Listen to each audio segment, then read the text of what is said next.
दरम्यान तत्कालीन गृहमंत्री वळसे पाटलांना या सर्व बाबींची माहिती नव्हती। हे आदेश वरून आले होते असा गौप्यस्फोट देवेंद्र फडणवीसांनी केलाय। असा काही कुठला प्रयत्न केला मी वळसेंवर कुठला आरोपच केलेला नाही। मी वळसे पाटील साहेबांवर कुठला आरोपच केला नाही। हा जो आदेश आला होता, मी एवढं नक्की सांगू शकतो की वळसे पाटलांचा आदेश नव्हता, तो वरून आलेला आदेश। यानंतर बातमी आहे बाबाच्या अजब दाव्याची। आर्थिक अडचणीत सापडलेल्या पाकिस्तानच्या समोर भारतात सामील होण्याशिवाय आता कुठलाही पर्याय नसल्याचं बागेश्वर धामचे पंडित धीरेंद्र कृष्ण शास्त्री म्हणतात। हा बाबा सध्या देशभर चर्चेत आहे। जो देश आपली शक्ती दुसऱ्या देशाला नष्ट करण्यासाठी वापरतो त्याचा अंत ठरलेला असतो असंही धीरेंद्र कृष्ण शास्त्री म्हणतात। सनातन धर्माबाबत आपण बोलत असल्यानं आपल्याला धमक्या येत असून धमक्यांना घाबरत नसल्याचं धीरेंद्र कृष्ण शास्त्री म्हणतात। जो देश अपनी ऊर्जा दूसरों को नष्ट करने में लगाता है वो स्वभाववश नष्ट हो जाता है और पाकिस्तान को बहुत जल्दी भारत में विलय हो जाना चाहिए, यही रास्ता उसके पास है। यानंतर बातमी शिर्डींच्या साईंच्या दरबारातून आहे।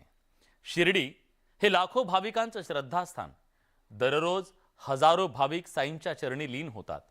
मात्र दर्शनाच्या नावाखाली अनेकदा भाविकांची फसवणूक होते। या पार्श्वभूमीवर नेते मंडळींचे पीए किंवा एजंटद्वारे येणाऱ्या भाविकांना आता चाप लावण्यासाठी मंदिर प्रशासनानं पूर्णपणे निर्णय घेतलाय। एक महत्त्वाचा निर्णय घेतलाय। लोकप्रतिनिधींचे पीए असल्याचं किंवा एजंट म्हणून वावरणाऱ्यांना चाप बसणार आहे। शिर्डीला येणाऱ्या भाविकांना साईबाबांचं व्हीआयपी दर्शन घडून बोगस पीए आणि एजंट यांना संस्थांनं धडा शिकवलाय।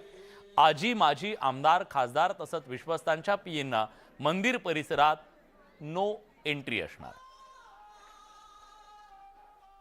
जे काही मंत्री असतील, आमदार असतील, खासदार असतील किंवा जी मोठी डिग्निटी असतील ज्यांच्याकडे शिफारस येतात त्यांना अधिकृत त्यांचा कोण व्यक्ती असेल हे कळवा असा मी त्यांना निरोप दिलेला आहे। त्याचबरोबर आम्ही या गोष्टी सर्व टाळण्यासाठी जनसंपर्क विभागाला आम्ही ड्रेस कोड तयार करून दिला आहे की जो ड्रेस कोड घेण्यानंतर तो व्यक्ती जनसंपर्क विभागाचा असेल हे निदर्शन येईल आणि जेणेकरून भक्तांना मंदिरापर्यंत पोहोच करण्यासाठी किंवा कोणी जी डिग्निटी मंदिरापर्यंत बाबांच्या दर्शनाला हे करण्यासाठी त्याची चांगल्या प्रकारे व्यवस्था होऊन जाईल।